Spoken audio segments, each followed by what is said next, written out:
Eccentric exercise can help you rehab an old injury, build resilience against further injury, and help you break through those plateaus to build elite ability.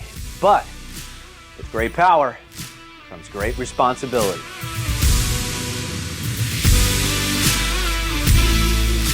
So before we go any further, I just want to give you guys a quick little outline of what we're going to be going over. So if you want to skip ahead to some chapters, that's fine, but now you know what to expect. So number one, I want to give you guys two examples of how eccentric only exercise can be used to rehab injuries. The first example is going to be how these very Nordic hamstring curls have been used to rehab hamstring injuries. We'll look at a study for that.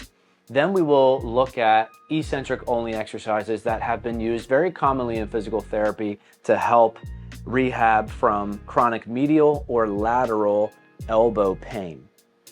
After that, I want to talk about the very function of eccentric contractions and how they can take you beyond rehab and begin to break through strength plateaus and maybe potentially even build elite abilities and strength. And for that, I want to give you two personal examples of how I've done that very thing to build elite level pulling strength, and maybe not elite level yet, but definitely break through some strength plateaus on a Nordic hamstring curl for myself.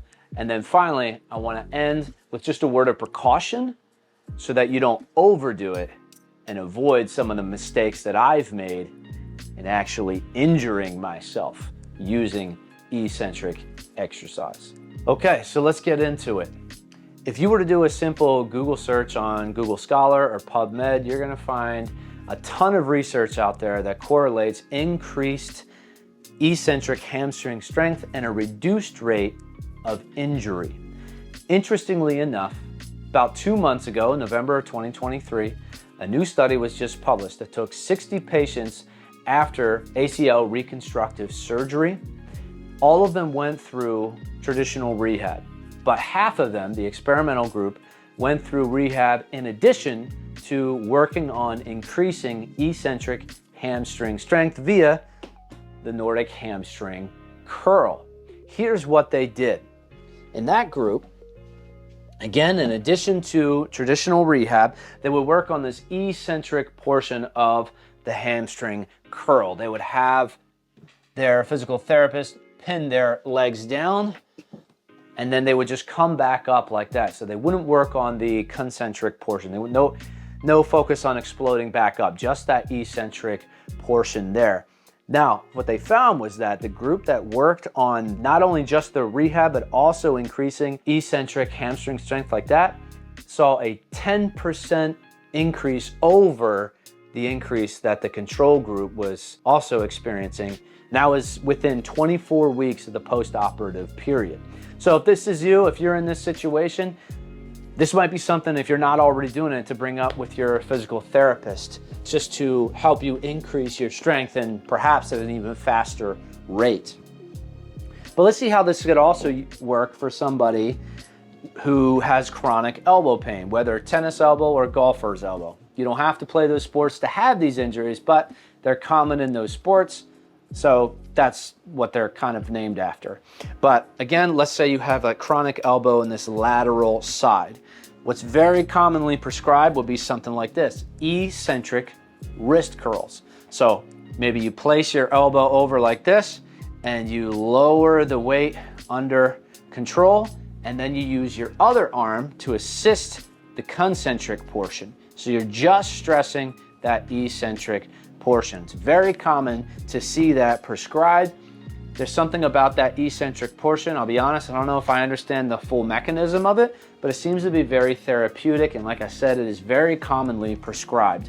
Or you could do the exact same thing just on the other side if you've got this medial elbow pain, where you lower it under control and then you use assistance for that concentric portion to get back up, and then just lower it under control. Can be very therapeutic and help a lot of people get out of that chronic elbow pain. So if this is you, if you're in that situation, these can be tools that you can use to help get yourself out of that and build some pain-free ability back. So moving beyond rehab now, let's talk about the function of eccentric contractions. Now, the last video I did, we already talked about the definitions of the 3 different types of contractions, right? Concentric, isometric, eccentric. So if you want to learn more about them, click the link up there and check that out. But assuming you know the definition of that, the function is that the eccentric contractions are our strongest. In other words, let's take this Nordic hamstring curl. If I cannot explode on the way up, like I did in the beginning of this video or a couple other times, then I might still be able to lower myself down like they did in that study that I was just talking about.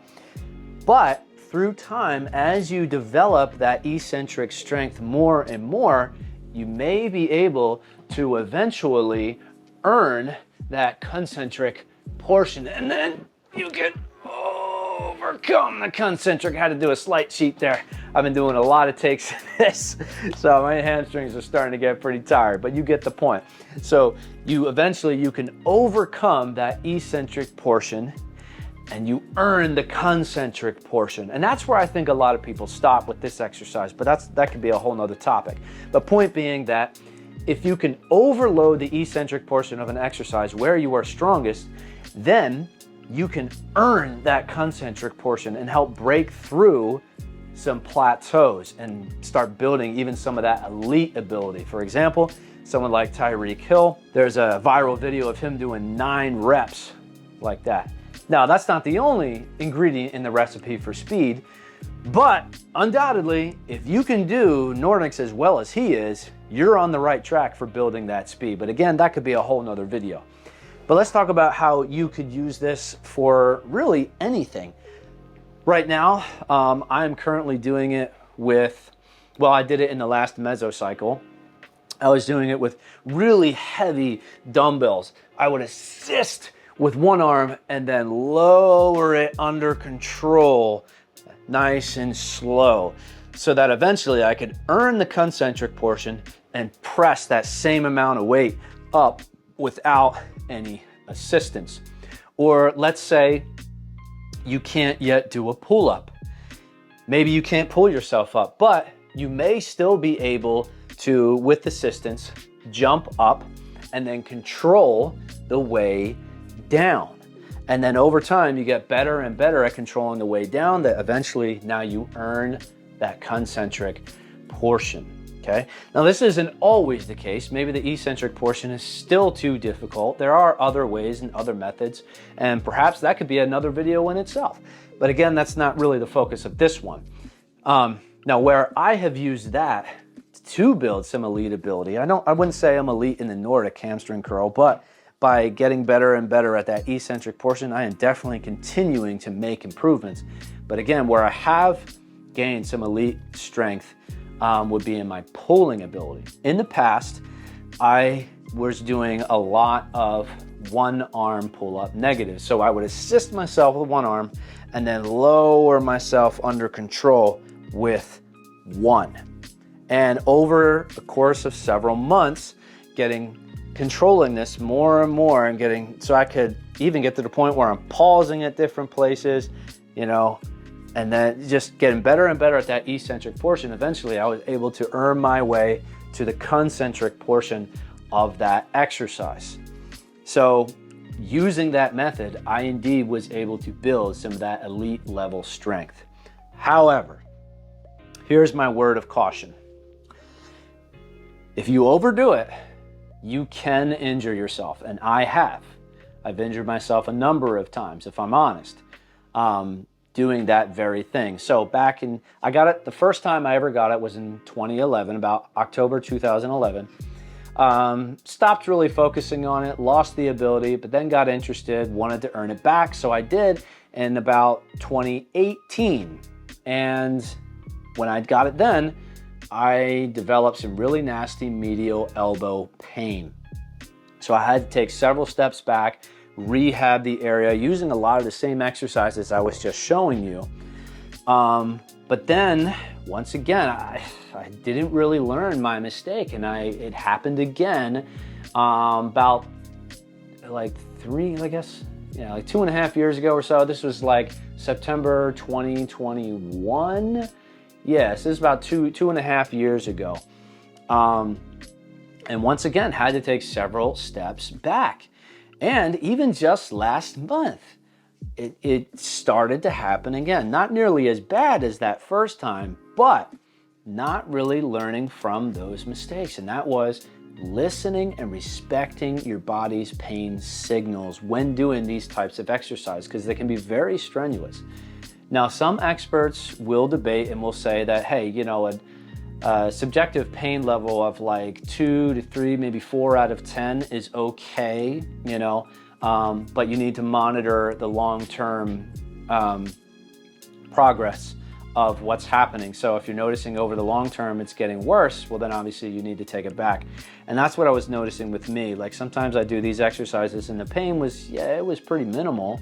It wasn't really bad at all during the exercise, but over the course of the weeks and months, I started to notice, you know what? I'm getting this swelling sensation in my left arm. Never used to be there. Maybe it's no big deal. Kept going, until last month I realized, you know what? No, it's undeniable. It's getting worse. If I don't stop now, it's going to continue to get worse and, probably get to the level that it was, a few years back where I could barely even shake somebody's hand without a bunch of pain in my elbow. So that's where I'm at now. I'm using a lot of the things that I've been talking about and just once again, taking those several steps back and kind of rehabbing that area. So my point in that is, don't make my mistake. These eccentric exercises can definitely help you break through plateaus and can be an exhilarating thing. But if you're not careful and you let the ego get in the way like I have, then you can create injury as well. So don't overdo it. And always listen to how your body responds, not just during the session or even the day after the session, but over the weeks and the months. How are things feeling? Are things generally starting to feel worse, more achy? Pay attention to that. But if not, then keep going. Like I said, for the Nordics, I've never had a problem with that, but my elbows, I have, as I explained. So, what do you do with all this information? Maybe you could use it and start creating some of your own plans like I have in the past. And I still do that to some degree, but I've also learned the value of coaching. So if you're looking for help, trying to lose weight, build some pain-free ability for yourself in different areas, and just wanting some help along this fitness journey, reach out to me at jhaystrength.com. You can see some pricing options for in-person work. I'm in the Philadelphia area, but it's not on the site, but I do also offer online coaching via the EverFit app. So if that's more of the avenue you will want to take, we will coach your form, give you nutrition tips, custom programs made just for you, suitable for your goals. But if you're ready to take that step and you want to learn from my mistakes and get in shape, well, again, reach out and let's get started. I hope this helps. Thanks for watching.